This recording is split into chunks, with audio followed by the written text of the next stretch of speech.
not nice. Like, how do you deal with that? Mm, Because it's so not black and white. There's so such a gray area. And that's why I could yeah. never have the patience to do your job because I like black and white and you're like it could be all over the place depending on how their interpretation is of something or whatnot. How do you like deal with that and combat that so that it doesn't create like Mm. so much rework where it's like, oh my God, I have to do this, I have to do this, I have to change this.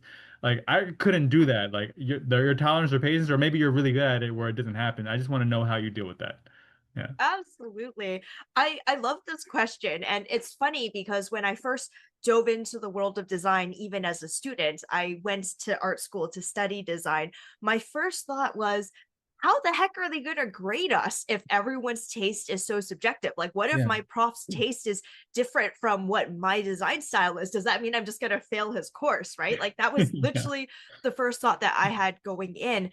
And it wasn't until I learned more about the way design is that I realized it is there's an element that's very subjective, but there actually is a part of it that is very black or white, where, and I'll explain this and then I'll kind of backtrack it into my process, where when it comes to design, there's actually a level of priority when it comes to the decisions that we make for a design. And so the top priority, like this is the one thing that you shouldn't break, is, are we actually communicating what is meant to be communicated? So there's certain there's like a checklist that is involved with that. So one Mhm. of the things is your text legible? Can people freaking read your content, or do they just, is like, is the font that you picked so scripty and loopy that people don't even know what they're reading? So it's an accessibility question. Can people even read your darn content? That's like the cardinal sin. Don't ever break it. I don't care if it looks ugly, people have to be able to read it.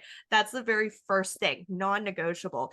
Another thing is, when it comes to accessibility, is it easy for people to um, understand what is being communicated from this design? And then where the subjectivity comes is how we do use certain design devices to communicate. And so when it comes to the thing that is priority, we don't want to, for example, use colors that make people go blind when they look at the design. We're not going to Mhm. use like green and red at super saturated colors, everything overlapping on top of each other. Mhm. That some people might think that is good design, but when it comes to the priority and the hierarchy of design, it's illegible. People are not going to be able to look at it without having a migraine. They can't read the text. And so, no, the answer is no. I don't care what your taste is.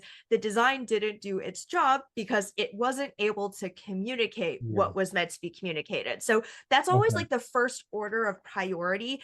Then Yeah. everything is a sliding scale. And that's where we could talk about subjectively, how do we actually communicate XYZ? And so when it comes to working with clients, I actually like to front load all of the expectation setting at the very beginning, where instead of me and them kind of playing like this game of hide and go seek, where we're Yeah. chasing each other in circles, I'm trying to understand them and they're trying to understand the decisions that I'm making. I actually have this process, and it's part of my onboarding process, where I ask a client to share with me upfront everything that they have right now. So, like I get to gauge what we're working with. And I actually upfront ask them to share inspiration pictures with me. And I have Uh, very specific instructions. I'm like, instead of me trying to ask you using words, which is a different medium, using a different medium to understand what lives inside of your head, why don't I just get you to show me, right? Like, just show me a few pictures. And of course, the more data points that we have, the easier I could start to see patterns. The more images that you share with me, the better of an understanding that I have of what your personal tastes are. What do you like? What do you dislike? It becomes very clear once I take a look at whatever they yeah. upload. And so Yeah. it So those it sounds inspirational really pictures, simple. are they design elements or websites they like? Are there images they like and styles that they like? Is it a combination of different types of images that gives them inspiration and then from there you get a clearer and clearer idea of like how to create something for them creatively?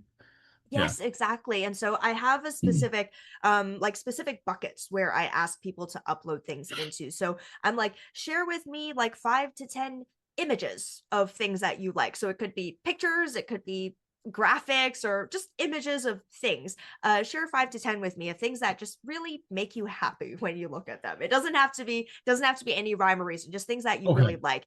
Yeah. And then I ask them about colors. And I know people are very peculiar about their colors. So I'm like, here, take a few screenshots of some colors that you really like or some palettes that you like. Send all of those my way.